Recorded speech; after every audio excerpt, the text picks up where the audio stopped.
نئی زندگی کہ بنائے ابراہیم الخلیل علیہ السلام ہے، اللہ کے حکم سے حضرت ابراہیم نے اور حضرت اسماعیل نے مل کے اللہ کے گھر کی تعمیر کی۔ اور جب دیواریں اونچی ہو گئی تو اس وقت حضرت ابراہیم نے اللہ سے سوال کیا تو اللہ نے وہ پتھر بھیجا جو آج مقام ابراہیم کہلاتا ہے، جو شیشے میں بند ہے۔ اس پتھر پہ آپ کھڑے ہو جائیں، وہ ضرورت کے مطابق اونچا بھی ہو جاتا تھا اور نیچے بھی ہو جاتا تھا۔ اس طرح حضرت ابراہیم اس لیے بعض علماء کہتے ہیں کہ سب سے پہلی بنا ہی ابراہیم کی ہے، لیکن یاد رکھیں یعنی قرآن کے اعتبار سے یہ پہلی بنا ہے، ورنہ علماء نے لکھا ہے کہ اللہ کا گھر جو ہے تقریباً 11 دفعہ تعمیر ہوا ہے، مختلف مراحل میں تعمیر، لیکن ان کا ذکر چونکہ قرآن میں نہیں ہے اس لیے علماء نے اسی کو اہمیت دی جو قرآن میں ہے۔ دوسرا مسئلہ یہ ہے کہ سب سے پہلا گھر جس کو اللہ نے لوگوں کی ہدایت کے لیے بنایا ہے وہ کعبہ ہے، اس کے بعد جو ہے وہ مسجد اقصی ہے، اور ان دونوں کے درمیان میں 40 سال کا فاصلہ ہے۔ اور یہ بھی اللہ کی حکمت ہے کہ مسجد اقصی کے بنانے میں بھی 2 پیغمبر ان کا بنا میں حصہ ہے، حضرت سلیمان اور حضرت داؤد علیہ السلام، اور اللہ کے کعبے کے بنانے میں بھی 2 پیغمبر ہیں، حضرت ابراہیم الخلیل اور حضرت اسماعیل علیہ السلام۔ ایک مسئلہ یہ معلوم ہوا، اور دوسرا مسئلہ یہ معلوم ہوا کہ جب آدمی آتا ہے عمرے کا احرام باندھ کے یا حج کا احرام باندھ کے تو سب سے پہلے وہ طواف کرے گا، اس کے بعد صفا مروہ دوڑے گا، اور پھر اس کے بعد 8 تاریخ کو مینا جائے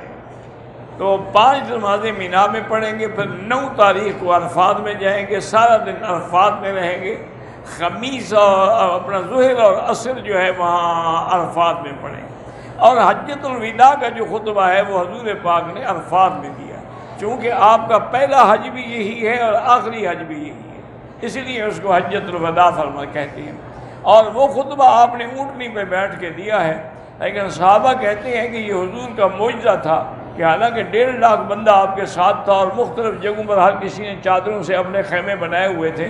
لیکن حضور کی آواز ایسی آ رہی تھی معلوم ہوتا تھا کہ ہمارے خیمے میں کھڑے ہوئے آپ خطاب فرما رہے ہیں۔ اللہ نے جیسے ابراہیم کی آواز کو پہنچایا ایسے اپنے حبیب کی آواز کو بھی پہنچایا، تو حضور صلی اللہ علیہ وسلم وہاں سے مغرب کے بعد تشریف لے آئے مزدلفہ میں، اور رات آپ نے مزدلفہ میں قیام فرمایا، صبح کی نماز آپ نے مزدلفہ میں ادا کی چونکہ وقوف کا یہی وقت ہے، اور اس کے بعد پھر آپ مینا تشریف لے آئے۔ تو مینا میں آنے کے بعد پہلا کام آپ نے یہ کیا، حضور پاک نے کہ 7 کنکریاں ہماری جمرۃ العقبہ پہ، اور اس کے بعد آ کے اپنی قربانی کے جانور 100 اونٹ حضور نے ذبح فرمایا، 63 اونٹ اپنے ہاتھ سے ذبح فرمایا، اور باقی کا حضرت علی کو حکم دیا وکیل بنا کے میری طرف سے ذبح کرو، تاکہ اس میں ایک اجازت مل گئی کہ آدمی خود ذبح نہ کر سکے، وکیل بنا دے تو یہ بھی جائز ہے۔ پھر حضور نے حکم دیا کہ میرے قربانی کے جانوروں سے چھوٹے چھوٹے پیس گوشت کے لے کے بناؤ تاکہ میں سب کو نوش کر لوں، کہ اپنی قربانی کے گوشت کھانا جو ہے یہ بھی سنت ہے۔ پھر حضور صلی اللہ علیہ وسلم نے حلق کرایا، اس کے بعد غسل فرمایا، اپنا لباس تبدیل کیا، پھر حضور طواف افاضہ کے لیے طواف زیارت کے لیے مکہ میں تشریف لے آئے، طواف کیا اور پھر واپس مینا تشریف لے گئے۔ کیونکہ یہ طواف زیارت جو ہے یہ حج کا ایک رکن ہے، اس کے بغیر حج مکمل نہیں ہوتا۔ اگر کسی عورت کو حیض آیا ہو تو وہ 10، 11، 12، 13 کے بعد بھی کر سکتی ہے جب اس کے حیض کے دن ختم ہو جائیں، لیکن اگر نہ کرے تو وہ اپنے خامن پہ حلال نہیں ہوگی۔ تحلل کامل جو ہے وہ طواف زیارت سے ہوتا ہے، لہذا اس کی بہت بڑی احتیاط کی ضرورت ہے۔